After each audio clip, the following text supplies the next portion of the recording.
மாலை முரசு நேயர்களுக்கு வணக்கம். ஒரு செய்தி பல கோணக்க நிகழ்ச்சிக்கு உங்களை வரவேற்கிறோம். ஒரு பேப்பரில் ஒரு முக்கியமான ஆர்டிக்கல் வந்திருக்கு. அதை பற்றி தான் பேச போகிறோம். என்ன ஆர்டிக்கல் அப்படின்னு கேட்டிங்கன்னா, பூமி வெப்பச்சுழலுக்குள்ளே சிக்க போதா சொல்கிறாங்க. அதற்கான காரணம் என்ன? அதிலிருந்து மீண்டு வெளியே வர முடியாதுன்னு வேற சொல்கிறாங்க, மாட்டிக்கிட்டாங்க அப்படின்னா. குறிப்பாக ஒரு வேர்டு யூஸ் பண்ணாங்க, டிப்பிங் பாயிண்ட் அப்படின்னு சொல்லிட்டு. அந்த இடத்துக்கு போயிடுச்சு அப்படின்னா மீண்டு வர்றது ரொம்ப ரொம்ப கஷ்டம். நம்ம என்னதான் முயற்சிகள் எடுத்தாலும் பூமி வெப்பமாகி ஒரு அபாய கட்டத்தை தாண்டி விடுச்சுன்னா வெளியே வர்றது ரொம்ப ரொம்ப கஷ்டம்னு சொல்கிறாங்க. தீர்வு என்ன? வாங்க பேசலாம். நம்ம கூட பூவுலகின் நண்பர்கள் அமைப்பிலிருந்து திரு லோகேஷ் பார்த்திபன் அவர்கள் வந்திருக்காங்க. வணக்கம். இந்த கட்டுரையுடைய தீவிரம் என்ன சார்? ஆக்சுவலாக டிப்பிங் பாயிண்ட்ஸ் அப்படின்ட்டு ஒரு ஒரு ஒரு வார்த்தையை யூஸ் பண்ணுறாங்க. ஸோ டிப்பிங் பாயிண்ட்ஸ் என்ன அப்படின்னா, இது நம்ம ஒரு நார்மலாக புரிஞ்சுக்கலாம். ஒரு பெரிய பாறை வந்து மலையோடைய உச்சியில் இருந்ததுன்னா, அது ஒரு கட்டத்தில் ஒரு ஒரு புள்ளி வரை தான் அது நிற்கும். ஒரு புள்ளி அது கடந்துருச்சு அப்படின்னா அது வந்து சரிவை நோக்கி சரிஞ்சு விழுந்துடும் இல்லையா? ஸோ அந்த ஒரு புள்ளி நகர்ந்துருச்சுனாவே அந்த பாறை வந்து அதோடைய ஸ்டெபிலிட்டி தன்மையை இழந்துடும், சரிஞ்சு விழுந்துடும். அந்த பாயிண்ட்டை தான் அந்த டிப்பிங் பாயிண்ட்ஸ் அப்படின்னு சொல்லிட்டு. ஸோ இது வந்து பூமிக்குள்ள கிளைமேட் ஆங்கிளில் எப்படி ரிலேட் பண்ணுறாங்க அப்படி பார்த்தோம்னா, ஸோ இந்த பூமிக்கு வந்து சில முக்கியமான ஜியாகிரபிக்கல் ஃபீச்சர்ஸ் வந்து இந்த பூமியுடைய வெப்பத்தன்மையும் இந்த கிளைமேட்டையும் இத்தனை வருஷமாக பாதுகாப்பாக வச்சுக்கிட்டதுல இந்த பூமியுடைய சில இயற்கை அமைப்புகள் வந்து காரணமாக இருக்குது. ஸோ அது வந்து உதாரணத்துக்கு பார்த்தோன்னா அமேசான் மழைக்காடுகள், அப்புறம் கடல் நீரோட்டங்கள், நமக்கு 2 துருவங்களும் இருக்கக்கூடிய பனிப்பாறைகள், அப்புறம் பவளத்திட்டுகள் அப்படின்னு சொல்லிட்டு இவங்க வந்து ஒரு 16 முக்கியமான ஜியாகிரபிக்கல் ஃபீச்சர்ஸை வந்து டிப்பிங் பாயிண்ட்ஸ் அப்படின்னு சொல்லி வரையறுத்து வச்சுருக்காங்க.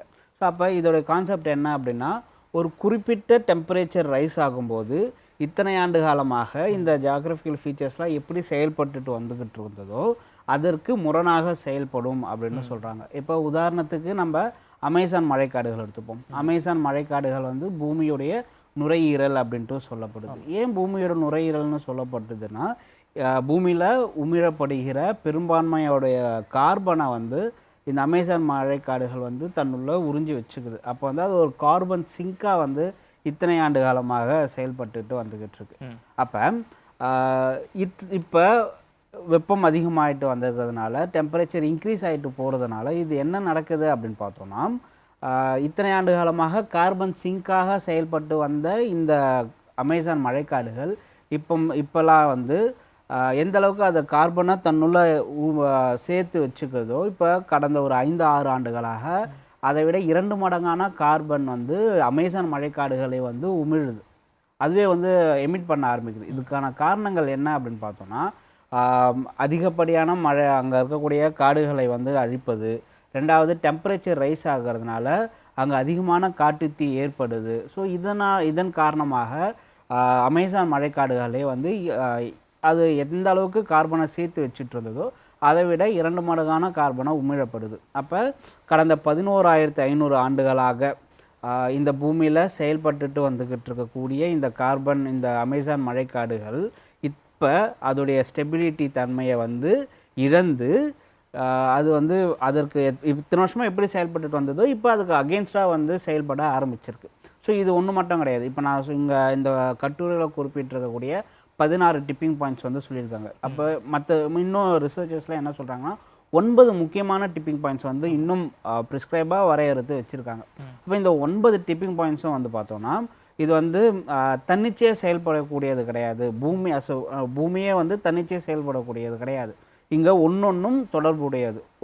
இங்கே சொல்லப்படுற 9 டிப்பிங் பாயிண்ட்ஸும் ஒன்றோடு ஒன்று தொடர்புடையது. டெம்பரேச்சர் ரைஸ் ஆகுது நம்ம பேசுகிறோம், அந்த சங்கிலி தொடர் மாதிரி. ஸோ ஒன்று வந்து இது பிரச்சனை ஆச்சு அப்படின்னா அது இன்னொரு டிப்பிங் பாயிண்ட்டை வந்து வலுவிழக்க செய்யும், அல்ல இன்னொரு டிப்பிங் பாயிண்ட்டை அழிக்கிறதுக்கு உண்டான வழியை வகை செய்யும். இப்போ டெம்பரேச்சர் ரைஸ், பூமி வந்து இப்போ வந்து அதிகப்படியான வெப்ப சுழலுக்குள் செல்லுது அப்படின்ட்டு இந்த கட்டுரையில் வந்து குறிப்பிட்டிருக்காங்க.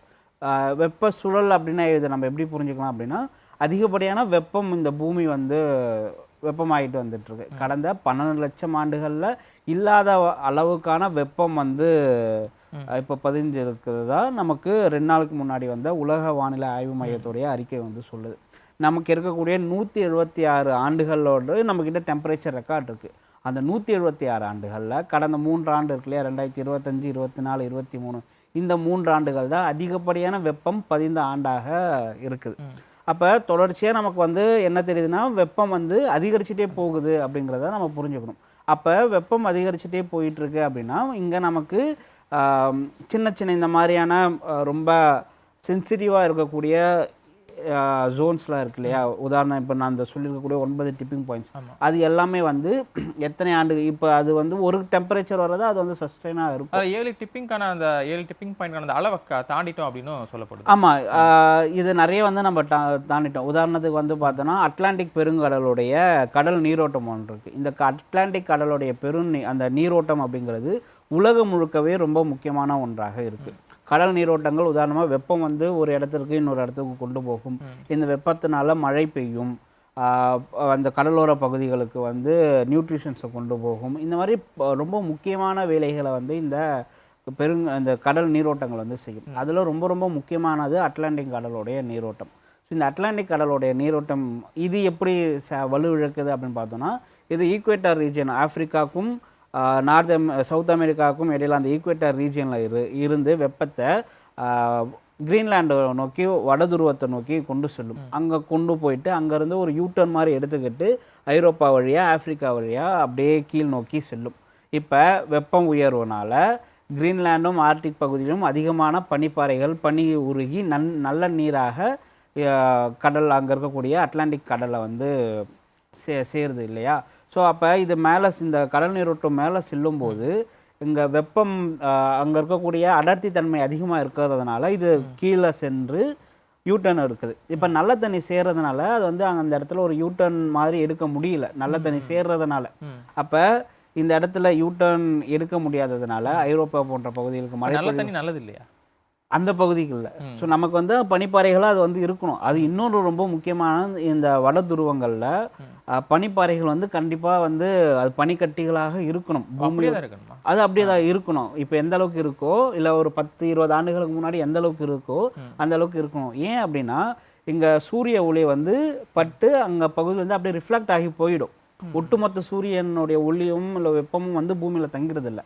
இந்த மாதிரி வெண்மையான பகுதிகள் இருக்கிறதுனால ஒயிட் வந்து ரிஃப்ளெக்ட் பண்ணும் இல்லையா, அதே கான்செப்ட் தான். இந்த வெண்மையான பகுதிகள் வந்து ஒயிட் அந்த சூரிய ஒளியை வந்து வெப்பத்தை ரிஃப்ளெக்ட் பண்ணிடும். இப்போ ஒருவேளை அந்த இடத்துல பனிப்பாறைகளே இல்லை, பனிக்கட்டிகளே இல்லை அப்படின்னா அது ஃபுல்லாக தண்ணி ஆகிடும். தண்ணி வந்து பொறுமையாக அதிக அளவிலான வெப்பத்தை வந்து அப்சர்வ் பண்ணும். பூமி தன்னைத்தானே ஹீல் பண்ணிக்கிது, அது அப்படியே இருக்கணுன்றீங்களா? பூமிக்கு சூடு ரொம்ப முக்கியம். ஓகே, அது குறிப்பிட்ட அளவில் தான் இருக்கணும். ரொம்ப சூடு கம்மி. பூமியில் இருக்கக்கூடிய உயிர்கள் எல்லாத்துக்கும் வெப்பம் அப்படிங்கிறது ரொம்ப ரொம்ப ரொம்ப முக்கியம். ஸோ அந்த வெப்பத்தன்மை குறிப்பிட்ட அளவில் தான் இருக்கும். ஸோ நம்ம பாடி வந்து எதுக்கு ஜுரம் வருது, நம்மளுடைய பாடி அந்த 100 டிகிரி செல்சியஸ் அந்த இதுக்கு போயிட்டோம் அப்படின்னா நம்ம பூமி வந்து நம்மளோட உடம்பு வந்து ஃபீவர் அப்படின்ற கான்செப்ட் வந்தது இல்லையா. அதே மாதிரி தண்ணியும் அப்படி தான். தண்ணியும் வந்து ஒரு குறிப்பிட்ட அளவில் தான் அது இதுவாகும். ஒரு அந்த பாயிலிங் பாயிண்ட்டுக்கு அது போயிடுச்சுன்னா கொதி நிலைமை அடைஞ்சிடும். ஸோ அப்போ எல்லாத்துக்கும் அந்த குறிப்பிட்ட அளவான வெப்பம் அப்படிங்கிறது ரொம்ப முக்கியமானதாக இருக்குது. பூமிக்கும் வெப்பம் அப்படிங்கிறது ரொம்ப முக்கியம். அப்போ பூமியோடைய வெப்பம் அதிகரிச்சிட்டுச்சு அப்படின்னா இங்கே ஒவ்வொரு ஃபீச்சரும் வந்து அதற்கு எதிர்நிலையில் செயல்படும். ஸோ இப்போ நான் சொன்ன அந்த அட்லாண்டிக் பெருங்கடலும் வந்து பார்த்தோன்னா அது ஒருவேளை அந்த அட்லாண்டிக் பெருங்கடலுடைய கடல் நீரோட்டம் ஒழுங்காக செயல்படலை அப்படின்னா இந்தியாவுக்கு வந்து கோதுமை விளையிறதுல அஃபெக்ட் ஆகும். அட்லாண்டிக் அங்கே இருந்தது நமக்கு எப்படி அப்படிங்கிற அதாவது பூமியில் ஒன்னோட ஒன்றும் தொடர்புடையது. நமக்கு பெரும்பான்மையான இந்த வட இந்தியாவில் வந்து கோதுமை எதை நம்பி விளைவிப்பாங்க அப்படின்னு பார்த்தோன்னா ராபி பயிர்கள் அப்படின்னு சொல்லுவாங்க. டிசம்பர், ஜனவரி, பிப்ரவரி இந்த மாதங்களில் பெய்யக்கூடிய மழையை நம்பி தான் அதிகப்படியான கோதுமை வந்து பஞ்சாப், ஹரியானா போன்ற வட இந்திய பகுதிகளில் பயிரிடுவாங்க. ஸோ இந்த பகுதி அந்த டிசம்பர், ஜனவரி, பிப்ரவரி மாதங்களில் குறிப்பிட்ட மழை வந்து பெய்யும். இது வந்து வெஸ்டர்ன் டிஸ்டர்பன்ஸ் ரெயின் அப்படின்பாங்க. இந்த வெஸ்டர்ன் டிஸ்டர்பன்ஸ் எங்கேருந்து வருது அப்படின்னா மெடிட்டரேனியன் கடலில் இருந்து வரக்கூடிய அந்த குளிர் ஈரப்பதமான காற்று இந்திய பகுதியில் வரும்போது இங்கே இருக்கக்கூடிய வெப்பத்தின் காரணமாக அது மழையை இந்த பகுதிகளில் பெய்யுது. இந்த மழையை நம்பி தான் இங்கே கோதுமை வந்து விளைவிக்கிறாங்க. ஒருவேளை வந்து இந்த மெடிட்டரேனியன் கடல் பகுதியில் அதிகமான நீரோட்டம் இல்லை, அதிகமான மழை அங்கே பெய்யலை அப்படிங்கும் போது இந்த வெஸ்டர்ன் டிஸ்டர்பன்ஸில் வந்து ஒரு சின்ன மாற்றம் வந்து ஏற்படும். ஸோ அப்போனா நமக்கு மழைப்பொழிவில் ஒரு பிரச்சனையை வந்து நம்ம இங்கே ஏதாச்சும் ஒரு நெகட்டிவான விஷயம் பண்ணோம்னா அங்கே பாதிப்பு ஏற்படுமா? கண்டிப்பாக. ஸோ ஒவ்வொரு பகுதியும் ஒவ்வொன்றும் தொடர்புடையது. ஸோ இப்போ நமக்கு இந்த அட்லாண்டிக் மெடிட்டரேனியன் கடல் பகுதி அந்த ஓஷன் கரண்ட்டே எடுத்துப்போமே. இந்த ஓஷன் கரண்ட் வந்து நமக்கு இந்த மே மாதம் வந்து கொஞ்சம் இப்படி நம்ம இந்தியன் ஓஷனை நோக்கி வட இந்திய பெருங்கடலை நோக்கி வரும்.